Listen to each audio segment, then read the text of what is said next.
Saudara-saudari, seperti janji, kita teruskan meditasi sebagai orang dari keluarga Vincentian untuk lihat apa doa yang cocok dengan semangat Vincentian. Dan untuk itu saya ambil yang dalam buku ini halaman 84, meninggalkan Tuhan untuk Tuhan.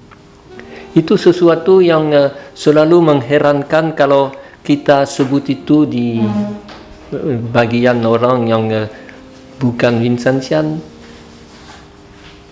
Kalau ada suatu alasan yang dapat dibenarkan untuk meninggalkan doa, maka alasan itu ialah melayani orang miskin. Meninggalkan Tuhan hanya untuk Tuhan. Ini namanya bukan meninggalkan Tuhan. Itu kutipan di sini. Kita nanti akan lihat teks aslinya yang lebih halus. Teks aslinya dalam semua surat-surat dan konferensi Vincentian yang diterbitkan oleh Coste, kita temukan dalam jilid 9. Dalam jilid itu Vincentius memberi suatu konferensi kepada Sister Putri Kasih untuk menyuruh mereka mengikuti secara teliti dan dengan saksama semua aturan dari kongregasi mereka, dan antara lain meditasi. Konferensi itu panjang sekali, dari halaman 307 sampai halaman 330. Dan pada halaman 319, sesudah menjelaskan dengan teliti semua unsur-unsur dari aturan kongregasi itu, Vincentius berkata, ya bisa jadi ada sister yang akan berkeberatan karena begitu berat semua aturan itu, sedangkan dia punya kewajiban untuk mengerjakan hal-hal yang berat di luar. Maka Vincentius berkata kepada sister-sister, ayo putri-putriku, dalam rangka menghibur sister-sister yang menghadapi tugas-tugas yang sulit, saya akan berkata kepadamu bahwa tidak boleh menunda apapun dalam rangka melayani kaum miskin. Kalau pada jam meditasi pagi hari, saudari-saudari perlu membawa obat kepada orang miskin, ayolah, pergilah dengan hati tenang. Buatlah penyerahanmu yang total kepada kehendak Allah sebelum berangkat. Pergilah dengan merasa bersatu dengan sister-sister lain yang sedang bermeditasi, dan pergi tanpa rasa cemas. Kalau sesudah itu pulang ke rumah, sister mendapat kesempatan untuk bermeditasi atau bacaan rohani, oh syukurlah. Tetapi jangan cemas juga kalau tidak sempat.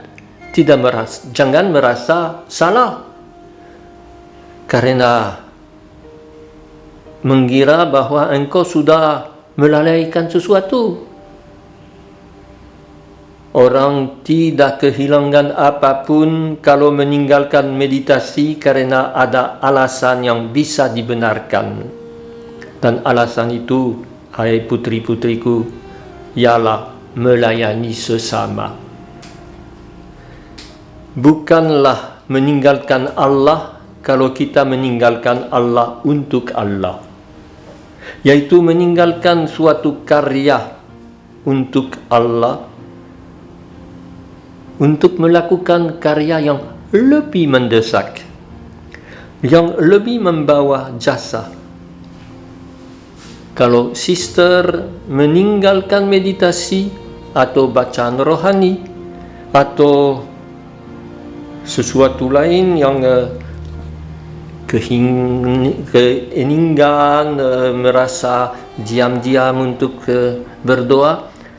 Kalau meninggalkan itu karena harus melayani orang miskin, ya sister, ketahuilah bahwa melaksanakan hal ini adalah melayani Allah.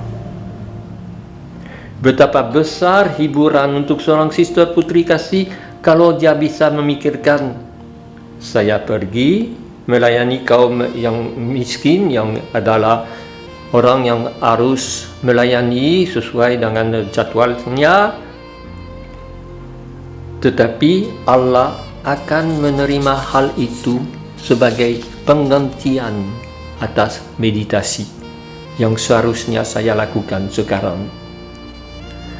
Dan kalau begitu, kata Vincentius, sister itu boleh pergi dengan gembira kemana saja Allah memanggilnya. Itu yang realistis, yang dari Vincentius.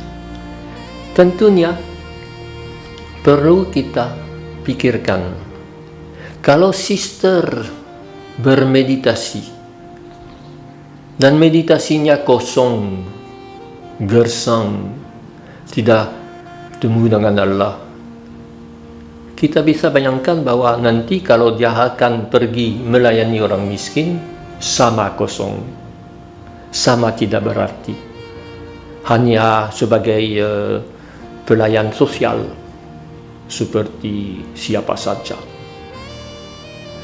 Maka itulah yang perlu. Kalau meditasi hanya rutinitas, kalau meditasi karena itu jamnya, karena tugasnya dan aturannya,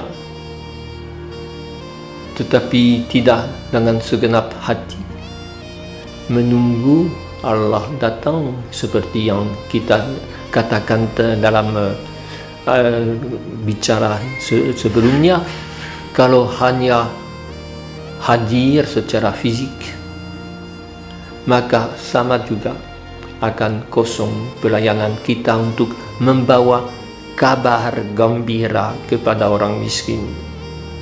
Barangkali kita akan melepaskan mereka dari beban kemiskinan secara jasmani, barangkali bisa juga kita menghibur mereka sedikit secara hubungan antara sahabat, tetapi toh tidak akan temu dengan Yesus karena belum temu dengan Yesus dalam meditasi.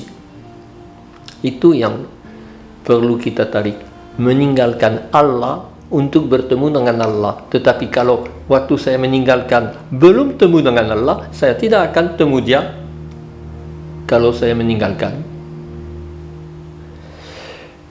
Di situ pentingnya doa, bukan untuk sejajar dengan kegiatan lain dan tidak ada hubungan, tetapi justru supaya semuanya diisi dengan hadir Tuhan. Kalau soal hadir Tuhan, tak usah kita bingung, Dia ada. Dia sudah berkata, Yesus sudah berkata, setiap kali kamu memberi minum kepada orang haus, memberi makan kepada orang lapar, kamu temu dengan aku. Ya, temu dengan Dia. Asal sudah akrab dengan Dia dalam meditasi. Dan ini sesuatu yang perlu terus-menerus usaha. Kedua-duanya saling mendukung.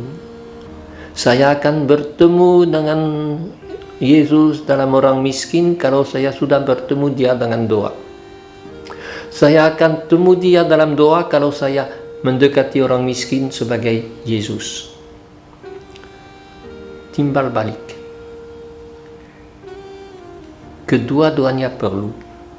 Ini sebabnya Vincentius berkata kepada kami orang Lazaris, anggaplah dirimu kalau di rumah sebagai Kartesian, yaitu sebagai biarawan yang hidup sendirian, dalam diam, dalam kesepian untuk doa. Tetapi kalau keluar, jadilah rasul. Kamu tidak akan menjadi rasul kalau tidak sungguh-sungguh dalam rumah hidup sebagai orang yang akrab dengan Tuhan. Dan kamu tidak akan akrab dengan Tuhan di rumah kalau di luar kamu bukan rasul, yaitu membawa kabar baik kepada orang miskin.